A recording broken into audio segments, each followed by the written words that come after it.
Mesdames et messieurs, bonjour.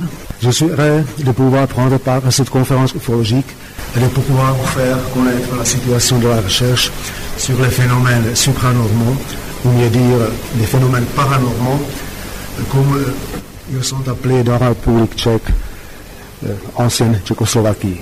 Tout d'abord, je voudrais exprimer mes remerciements aux organisateurs de ces premières rencontres ufologiques européennes. Je crois qu'ils aideront à faciliter la collaboration parmi chercheurs ainsi que l'échange d'informations. Je suis très heureux de pouvoir vous parler en français, la langue de grands penseurs et écrivains célèbres, et une des plus belles langues du monde que j'ai enchantée depuis ma jeunesse. C'est avec intention que j'ai dit les phénomènes paranormaux au lieu de dire les phénomènes ovnis. La vieille sagesse nous dit que toutes les choses sont liées avec toutes les autres choses, et on sait par expérience aussi qu'il y a des relations temporelles, locales, peut-être même causales, entre les phénomènes ovnis, les impressions parapsychologiques, les pictogrammes dans les blés, les hantises, les apparitions plasmatiques, etc. À mon avis, il faut considérer tous les phénomènes comme un ensemble avec toutes leurs relations mutuelles. Nous ne pouvons pas discuter ici en détail des cas individuels de phénomènes observés dans la République tchèque, car le temps nous manque. Je voudrais bien essayer de vous présenter maintenant tout en général la situation contemporaine, les conditions et les possibilités aussi, et aussi bien que les résultats de la recherche sur ces phénomènes. Il faut nous rappeler que notre pays a passé par un développement assez spécifique au cours de la deuxième moitié du XXe siècle.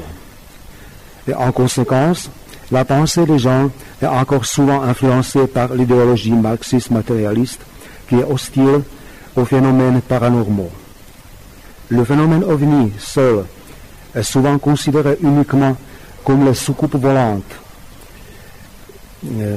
c'est-à-dire les moyens de transport de visiteurs extraterrestres supposés. Et à ce point de vue, les phénomènes sont souvent regardés comme les fables, comme des nouvelles mensongères, des commérages, des illusions, etc. Et parmi la vraie majorité de savants, il appartient encore aux manières distinguées de se tenir à l'écart de ces sciences fausses, de ces fausses sciences, comme elles sont appelées. Cependant, les chercheurs qui s'intéressent à ces études peuvent le faire et ils peuvent travailler tout librement. Ils ne sont pas limités que par le temps et par les moyens financiers, car la majorité ne s'agit que de chercheurs d'amateurs et de sociétés privées. Malgré cela, on a parvenu à des résultats assez remarquables qui sont à la portée de tous ceux qui s'en intéressent. Parmi les associations tchèques qui s'occupent de la recherche de ces phénomènes ovnis, c'est tout d'abord le groupement appelé Záře, en tchèque, ça veut dire la clarté. Il faut dire d'avance que dans sa base de données, il y a des notations sur la même catégorie de phénomènes qui sont observés dans les autres pays du monde. Pendant les 15 années passées, on peut s'en occuper sans difficulté administrative. On a collectionné plusieurs milliers de rapports sur les observations du phénomène OVNI. Les observations ont été identifiées en majorité comme divers objets bien connus, comme les avions, les satellites artificiels, les météores, les ballons météorologiques, les lumières de laser, etc. C'est la catégorie A identifiée d'après la classification PAN, phénomènes aérospatiaux non identifiés. Mais souvent, on a pu constater l'origine du phénomène parce qu'on manque de données précises. Ce sont les catégories presque identifiées ou non exploitables. Cependant, il y a encore des témoignages authentiques sur l'observation d'objets très singuliers que l'on n'a pas réussi à identifier comme des phénomènes connus. C'est la catégorie D, inexplicable. Ces témoignages-ci sont archivés dans une base de données électroniques qui est couramment complétée et qui contient jusqu'à ce jour 770 notations individuelles. Naturellement, nous sommes prêts à remettre les résultats de notre travail à la disposition des autres chercheurs. Malheureusement, les notations ne sont qu'à la portée en ce moment qu'en tchèque, car nous travaillons tout bénévolement et jusqu'ici on n'a pas trouvé assez de temps libre pour les traduire dans une autre langue. Tout d'abord, afin de mieux comprendre la situation et pour pouvoir mettre les faits dans un plus large cadre, il faut en revenir dans l'histoire. Je suis déjà à l'âge où on est permis d'avoir les souvenirs et c'est pourquoi permettez-moi de partager avec moi mes souvenirs personnels qui expriment ma vue personnelle de la réalité et que ça peuvent bien illustrer la situation. Avant la guerre déjà, ce fut le mouvement spirit qui a représenté chez nous 800 000 de fervents, c'est-à-dire 8% de la population de notre pays, qui influence remarquablement les attitudes des gens avec les questions de spiritualité et à des phénomènes paranormaux. Spécifique par son orientation vers l'expérimentation et par les études effectuées par les chercheurs non professionnels dans de petits groupements privés. Pendant la guerre, ces activités furent paralysées car le pouvoir d'occupation nazi n'a pas permis l'existence d'aucune association libre et rien ce qui se dégageait de son contrôle absolu. Après la guerre, bien des spirites devaient s'en aller avec 3,5 millions d'habitants parlant allemand qui ont dû forcément quitter le pays. Ces gens habitaient en majorité la région des montagnes, auprès de la frontière, où l'on avait souvent effectué des expérimentations spirites étonnantes. Mais non seulement là-bas. Après la guerre, le régime communiste, bientôt communiste puis communiste, avec son idéologie de matérialisme vulgaire, ne favorisait point les activités spirituelles et il s'efforçait aussi, lui aussi, à compléter l'intérêt pour les phénomènes paranormaux parmi la population. Il est connu que certaines recherches officielles de phénomènes parapsychologiques étaient faites à la faculté de médecine dans ma ville natale, aussi bien qu'aux cliniques psychiatriques à Prague et dans les autres villes, et aussi dans les laboratoires de recherche. Il faut nous rappeler encore le nom du docteur Zdeněk Rejdák de Prague, qui s'est consacré à la recherche officiellement et qui était même devenu le président de l'Association internationale de recherche psychotronique, International Association for Psychotronic Research. Mais la recherche parapsychologique seule ne sont pas objet de notre intérêt ici actuellement. M. Rignon en a parlé devant moi. Dans mon enfance, le terme de l'OVNI n'était pas encore connu. En ce temps-là, les événements paranormaux étaient habituellement liés avec l'au-delà et ils étaient considérés comme les manifestations surnaturelles des spirites des décédés. Nous habitons à la campagne où j'ai rencontré beaucoup de gens qui avaient parlé des récits des phénomènes paranormaux ou même qui en avaient connu eux-mêmes, ce qui a stimulé mon intérêt pour ce domaine. Moi-même, à l'âge de 7 ans, j'ai été témoin de coups frappés à la porte au moment de la mort de mon père. Dès mon enfance déjà, j'ai éprouvé un intérêt profond pour l'astronomie et c'est pourquoi je suis devenu collaborateur volontaire de l'Observatoire populaire dans notre ville. Le régime communiste appuyait la construction des observatoires populaires en ce temps-là, non pour l'amour de l'astronomie, mais en entendant que ces institutions soient devenues les centres de la propagation de si dites conceptions scientifiques du monde, c'est-à-dire du matérialisme vulgaire en substance. Cependant, la réalité était tout différente de ce qu'on entendait, car les collaborateurs des observatoires étaient en général des gens enthousiastés pour l'astronomie et pleins d'admiration et d'humilité devant l'éternité de l'université, soumis à ses propres lois que ne tiennent compte du désir des souverains totalitaires. Il y a bien des gens parmi eux qui s'intéressaient aussi aux phénomènes paranormaux. Et à l'Observatoire, j'ai fait connaissance avec beaucoup de savants sages qui étaient mes maîtres. En ce temps-là, c'est pour la première fois que j'ai entendu parler des soucoupes volantes. Lorsqu'un jour, le directeur de l'Observatoire météorologique, un astronome amateur, enthousiasté lui aussi, nous a communiqué une nouvelle confidentielle de l'observation des soucoupes volantes, de Flying Saucers, aux États-Unis en 1947. Après cela, on a longuement discuté la nouvelle et la majorité des gens présents s'inclinaient à croire qu'il s'agissait, avec une grande vraisemblance, d'objets d'origine extraterrestre. À cette occasion, on a aussi rappelé l'information de l'astronome tchécoslovaque Dr. Mrkos, un grand observateur connaisseur du ciel étoilé, ainsi du découvreur célèbre de plusieurs comètes. Il avait dit d'avoir vu au ciel, lui aussi, peu d'années après la guerre, un objet avec des mouvements très singuliers qui se dégageait de tout ce qu'il avait jamais vu et tout ce qu'il pouvait expliquer à fond de sa science et de son érudition.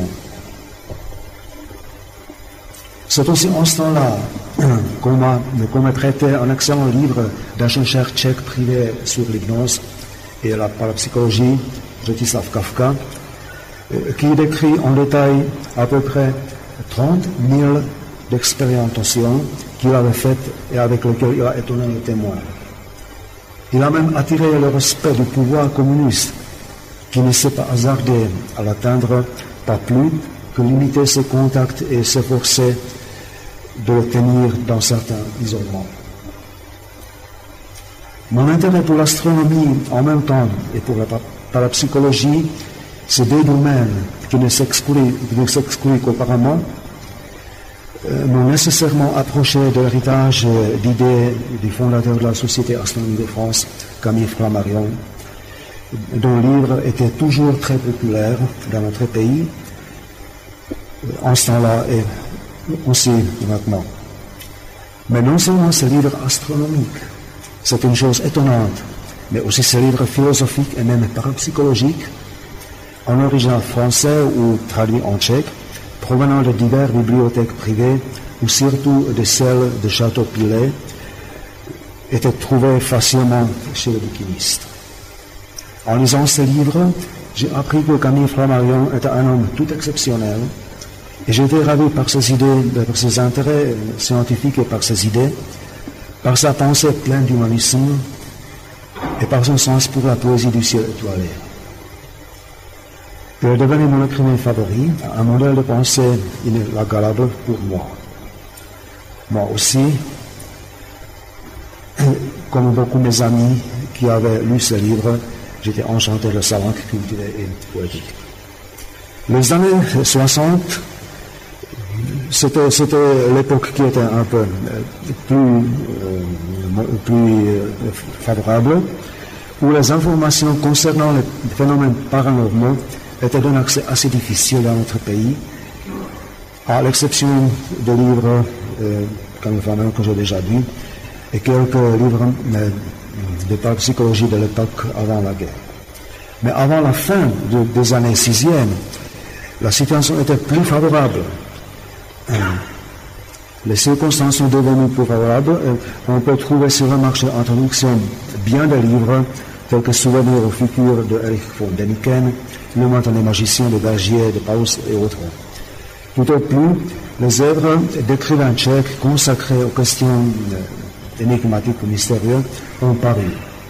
Évidemment, ils devaient expliquer les phénomènes de la position matérialiste et ou même les nier. Et il est évident que les gens furent vivement attirés par ces questions-là et qu'ils ne s'intéressaient guère aux explications dites scientifiques. Parmi les informations qui commençaient à apparaître chez nous étaient des nouvelles concernant les observations de singuliers objets nommés ovnis dans d'autres pays du monde. Le public les a nettement reliés avec les autres extraterrestres. Évidemment, Des rapports ressemblant à l'observation de ces phénomènes dans notre pays n'étaient pas à la portée, ou mieux dire, les gens qui en avaient été témoins ne voulaient pas en parler pour ne pas être regardés comme fous. Après le changement du régime politique en 1990, les conditions se sont tout à fait améliorées. La censure de moyens de communication de masse n'a plus été appliquée et les libertés civiles, y compris la parole, celle de parole et celle d'association, ont été légalisées, ce qui a permis de fonder les associations privées.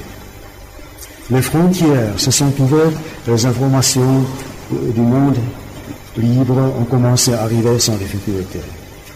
Bien de livres ont été traduits en tchèque. Aussi, le célèbre livre de Charles Richet, Traité de métapsychique, était traduit en tchèque. Moi-même, je l'ai connu.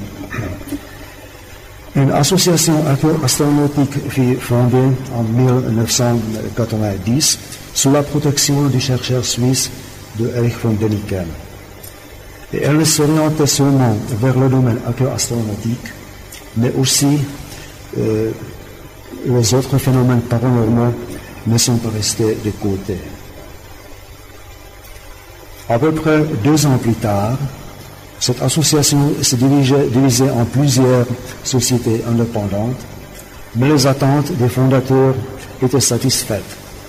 Les chercheurs, aussi bien que les autres personnes intéressées par les phénomènes paranormaux, avaient fait leur connaissance et ont relié les contacts mutuels. En ce qui concerne la science officielle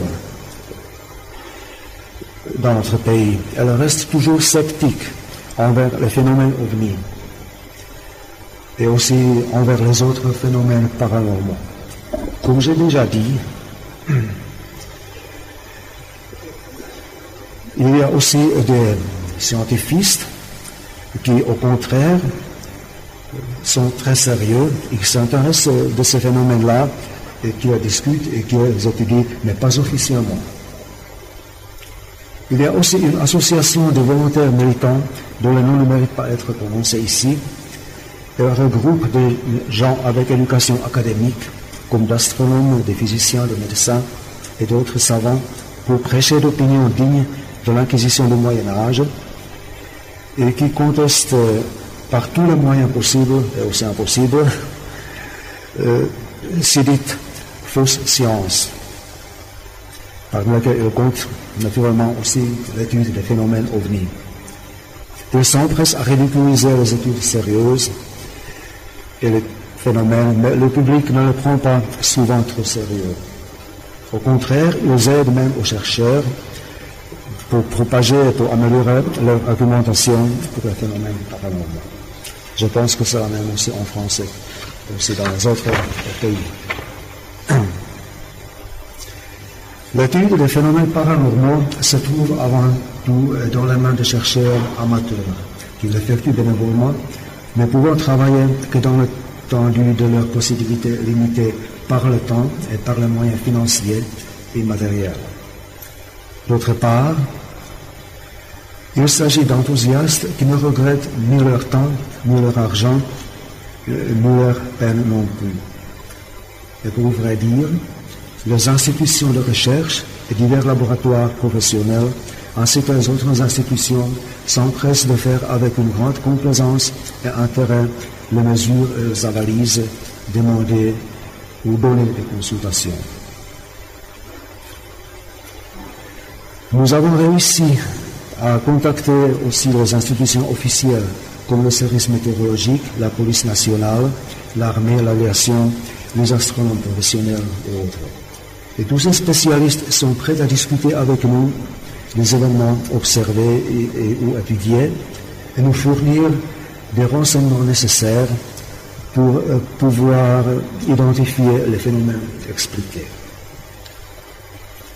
J'ai déjà dit que les observations de phénomènes ovnis est collectionnées et étudiées par chercheurs volontaires qui sont associés dans le groupement ZAGE, ça veut dire la clarté. Mais son intérêt ne font pas seulement les témoignages d'observations ovnis. On a noté encore plusieurs cas remarquables d'enlèvement dans un ovni, les abductions, comme on dit. Notre collaborateur Kalle Rachine les a publiés dans son livre Les rencontres quatrième type, les réalités d'enlèvement dans un ovni en Tchéquie. Malheureusement, ce livre n'est disponible qu'en tchèque. Et elle comprend quelques dizaines de ces cas. On a étudié aussi plusieurs cas de maisons hantées, un événement de SHC, la combustion spontanée machine.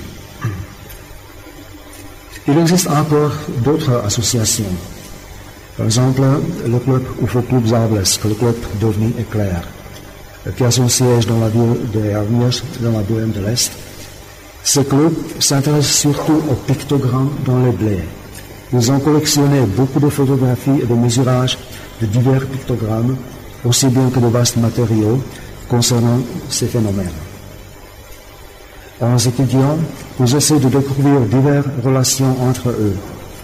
Ils ont collectionné aussi bien des images de formes sphériques qui sont connues sous le nom d'orbes. On suppose que quelques de ces orbes sont d'origine paranormale et quelquefois qu'ils paraissent en certaines relations avec le phénomène ovni. Il faut nommer aussi le club KP UFO, le club de la psychotronique et de l'OVNI, qui a son siège dans la ville de Plzeň. Cette association s'adonne à l'étude de ces phénomènes mentionnés ci-dessus, et aussi bien que les autres questions, comme par exemple les mégalithes et autres. Il y a encore beaucoup d'associations d'intérêt spécifiques ou locaux, comme par exemple le club Fantastic Fact Club ou l'association Agartha, qui s'occupe de la prospection des sites souterrains. Mais avant tout, il y a bien des chercheurs volontaires indépendants qui forment souvent de divers groupes d'études temporaires. On peut trouver leurs présentations aussi à l'Internet et nous sommes aussi en contact avec l'email et avec le téléphone. Plusieurs de ces associations publient leurs études sur Internet, comme j'ai déjà dit, et dans leurs bulletins. Il y a aussi des journaux tchèques populaires, des journaux et des revues tchèques qui s'intéressent un peu des maisons mystérieuses, énigmatiques, mais seulement de temps à autre. Malheureusement, nous n'avons pas en ce temps aucune revue spécialisée à OVNI ou au phénomène paranormal. Toutes les années, plusieurs rencontres énigmatiques, insolites, ont lieu dans un endroit, de divers endroits dans notre région. Les chercheurs et les autres personnes qui s'intéressent à ces choses-là viennent pour découvrir des conférences, pour discuter et pour connaître eux-mêmes ensemble. Nous sommes aussi en contact avec les chercheurs dans les autres pays, dans les voisins surtout, tels que la Pologne, la Slovaquie, la Hongrie, l'Ukraine, mais aussi avec du Japon, qui n'est pas voisin. C'est surtout avec nos amis polonais avec qui nous échangeons régulièrement d'informations au moyen d'email et nous nous rencontrons personnellement aussi lors de rencontres internationales. Il ne faut pas oublier que nous sommes bien informés sur la recherche ufologique en France, nous aussi. C'est non seulement dans l'Internet, qui est chez nous à la portée de chacun, mais surtout grâce à la mobilité du spécialiste français, M. Henri Chaloupet, qui est présent ici, et avec qui nous sommes en contact personnel. M. Chaloupet bien aide à faciliter l'échange d'informations entre les chercheurs français et tchèques, parce qu'il parle très bien tchèque et fréquente notre pays. Je voudrais bien le remercier à cette occasion de son aide appréciable et maintenir de bons contacts mutuels franco-tchèques. Mais revenons au phénomène OVNI étudié par les chercheurs de l'association ZAGE. J'ai déjà dit que nous avons enregistré jusqu'à nos jours à peu près 670 notations sur les observations de phénomènes inhabituels OVNI qui n'ont pas été expliqués. Parmi eux, il y a des objets de forme de disques, de cigares, de boules et d'autres qui n'ont pas pu être identifiés avec ces phénomènes connus. C'était le phénomène seulement au-dessus de notre pays. Le premier témoignage connu de l'observation d'un ovni, qui était au-dessus de notre territoire, est daté de l'année 1130 déjà, où l'on a aperçu un objet singulier de forme de boule volant au-dessus de Prague et d'autres villes en Bohême. Dans la notation historique avant le commencement du XXe siècle, on a trouvé 12 observations de singuliers objets similaires. Une observation assez intéressante est datée de 24 avril 1874, Sur ce jour-là, un astronome tchèque, en observant la surface de la Lune au moyen d'un télescope, a tout à fait aperçu un objet se levant de la surface de la Lune et qui a ensuite disparu avec une grande vitesse dans l'espace cosmique. Ensuite, jusqu'à 1939, on a observé encore d'autres ovnis dans notre pays. En 1969 déjà, une information très remarquable a été communiquée au président d'aujourd'hui de l'association Zaraja, M. Chichka. En ce temps-là, Eugène intéressé par l'astronomie. Un certain M. Belka de la localité dans la Bohême de l'Ouest, qui a raconté qu'il avait vu comme garçon le 29 juin 1908, tous les 2 jours vers 23 heures. C'est alors 2 jours avant la chute du corps inconnu auprès de la Tunguska dans la Sibérie. Il a vu le vol d'un corps très singulier. Il a dit que le premier jour, le corps se montrait en couleur clairement d'or, comme chauffé. L'autre jour, il se manifestait comme chauffé en rouge.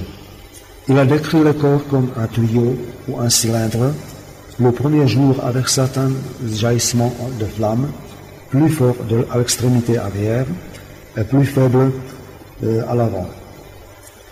Le lendemain, le corps aurait manqué de jaillissements et de structure vus le jour précédent, mais il avait laissé une trace de fumée bien vue au ciel. Le vol au-dessus de la place avait duré à peu près 2 secondes.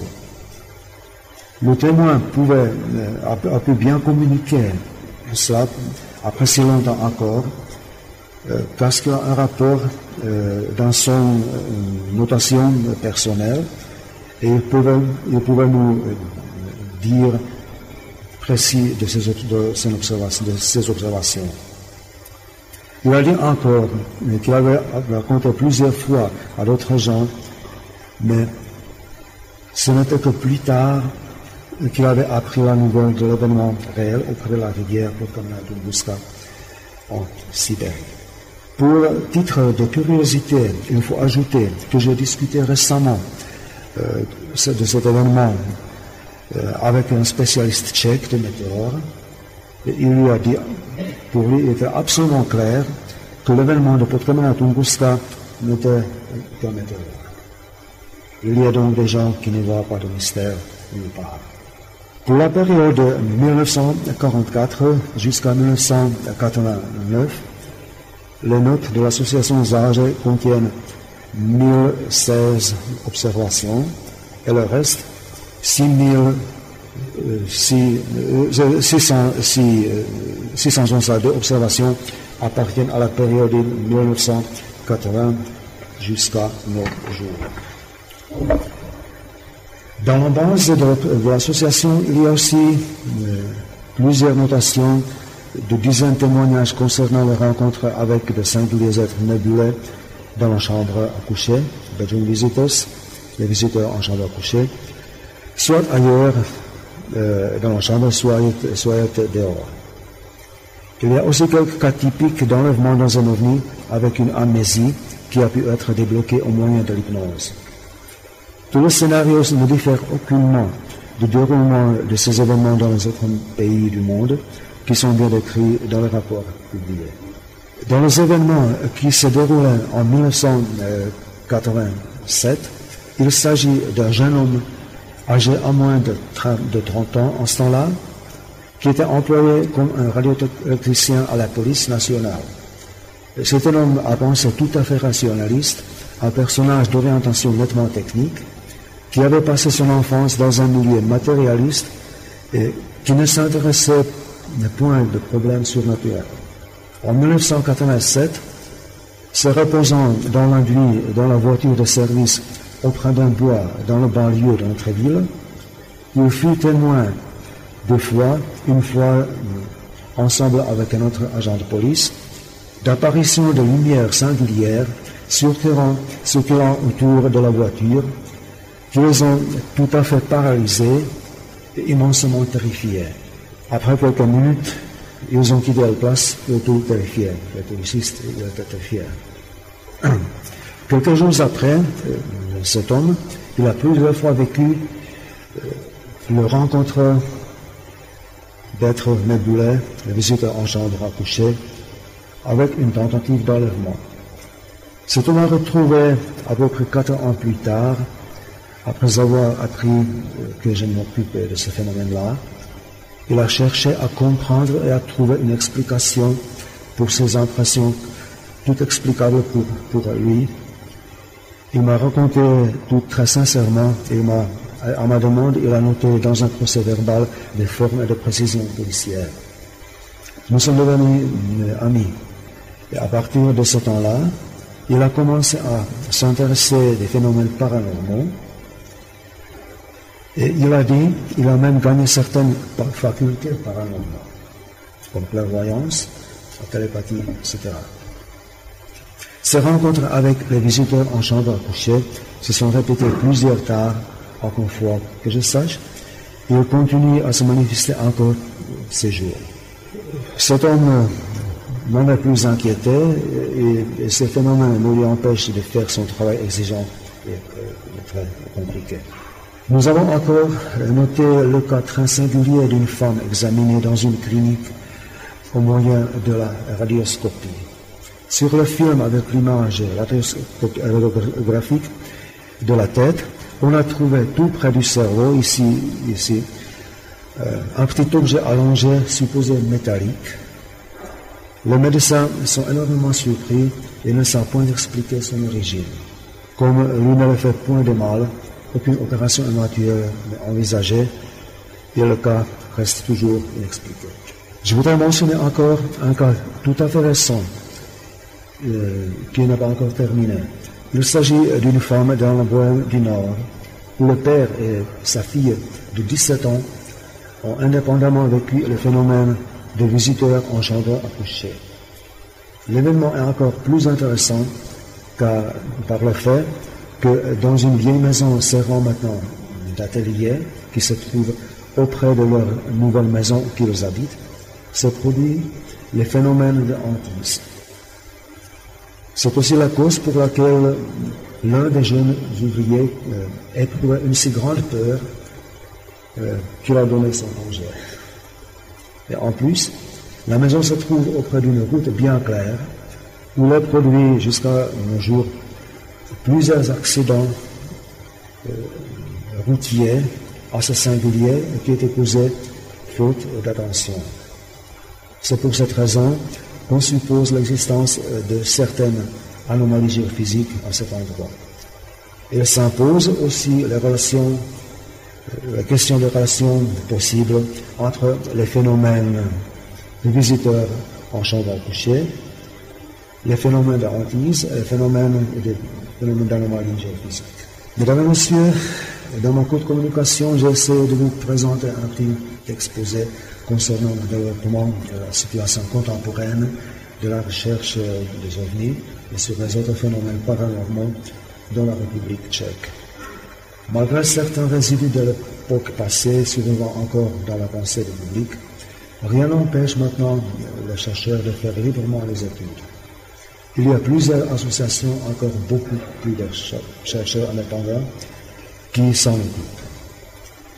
Il ne faut pas oublier que parmi les chercheurs volontaires, il y a beaucoup de jeunes gens qui ne manquent pas d'ardeur et d'énergie en ce qui concerne les études. Moi, je suis en contact personnel avec bien des chercheurs dans notre pays qui s'intéresse aux phénomènes paranormaux, et je suis prêt à vous aider à entrer en contact avec eux, qu'il s'agisse de la recherche de phénomènes mystérieux ou énigmatiques en général, ou de certaines questions spécifiques. Malheureusement, ma présentation en PowerPoint n'est pas possible faire ici. Et avant de terminer, permettez-moi de partager avec vous une histoire intéressante et un peu mystérieuse. J'ai déjà dit que j'estime beaucoup l'héritage et les pensées du chercheur français Camille Flammarion.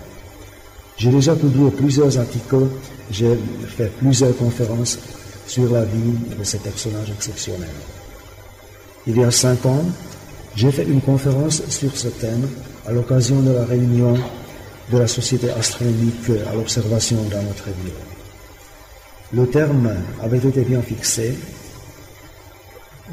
c'était pour un jour au mois de mars, mais il a fallu de l'avancer 3 fois pour une cause, pour des obstacles assez singuliers et inattendus. C'était une chose très exceptionnelle et inhabituelle. Ça s'est passé pour la première fois. Alors la conférence a eu lieu enfin. L'auditoire, un peu plus matérialiste que spirituel, était très attentif. J'ai parlé pendant 2 heures, ils étaient très attentifs. Et puis, bien que je me sois consacré plutôt aux histoires de la vie et aux études parapsychologiques de Camille Flammarion qu'à ses travaux astronomiques. Je suis enfin parvenu à l'écrire sa vie et la fin de sa vie. Et en ce moment, c'était comme un éclair. Je me suis rendu compte, avec une immense stupéfaction de moi et tout l'auditoire, que la conférence a eu lieu le 3 juin 2000. C'est alors précisément 75 ans après la mort de Camille Flammarion.